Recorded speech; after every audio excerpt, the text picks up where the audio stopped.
Hey man, that's really cool that your dad is a philosopher.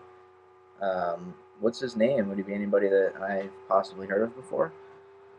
Um, as far as what you said at the end of your video about attention and intention and the structure of the mind, I think I agree with your characterization there that the intention is what draws our attention to something. Start thinking about whatever it is our attention has focused on. But I think a lot of times what happens is we forget about the intention and totally drawn in by just attention.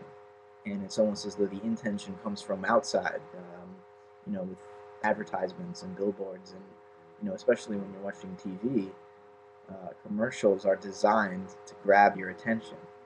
So it's almost as though in our modern technological culture and society that there are so many representations in the world just vying for our attention to try to sell us something. Most of the intention now is external to ourselves, and part of bringing phenomenology to bear on not only philosophy but politics and social issues, morality, spirituality. They force us to become intentional again because we realize that the mind is structured in such a way that certain extent we can mold our own perception. We can pay attention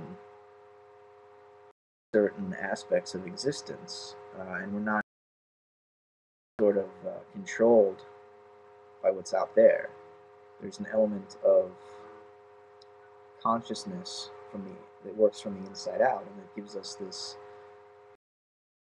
structuring ability, the ability to structure our own experience. Um, but intention isn't completely free. We can't just go building any kinds of structure that we want because there are some sort of um, like you were talking about figure and background, or the figure and the gestalt. That relationship is always present whenever we talk about the phenomenal experience of consciousness. When we glass of water, um, always in an environment. It always has a background and a context. Without that context, there is no glass of water. Um,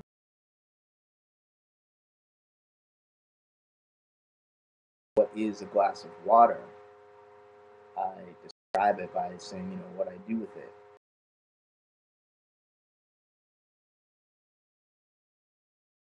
using it. Say what it is in itself, I can't say because it is a figure in a background, and there isn't just the figure alone.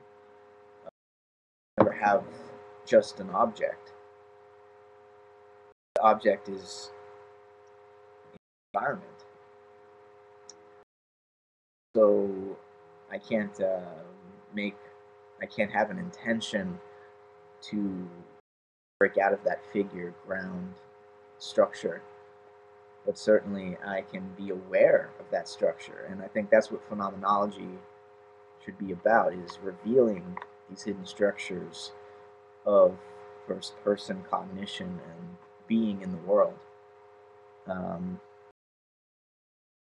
Actually haven't read any Sartre or Sartre, however you pronounce it. Read a little bit of Kierkegaard also, Philosophical Fragments and Sickness Unto Death. And I like Kierkegaard a lot. I think there's one passage, it's about 3 pages long, in Philosophical Fragments, where he talks about what it means to doubt and how modern philosophy is supposedly founded on doubt, but it's the kind of doubt which tries to be theoretical and systematic.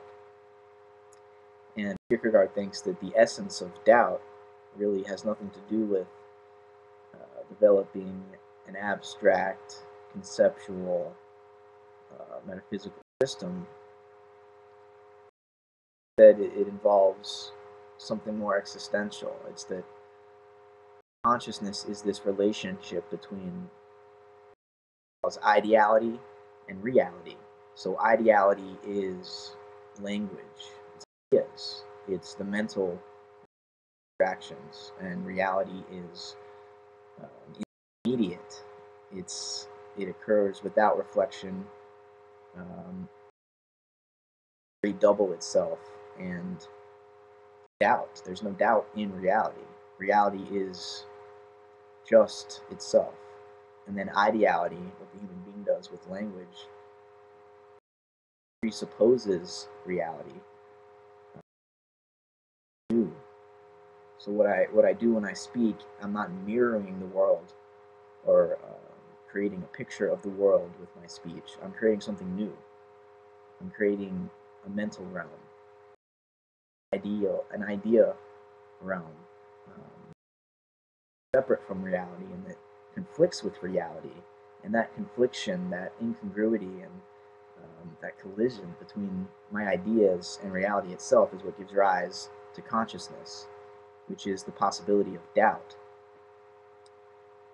Um, I was going to read that passage, and I might actually still do that, but it's kind of long and verbose.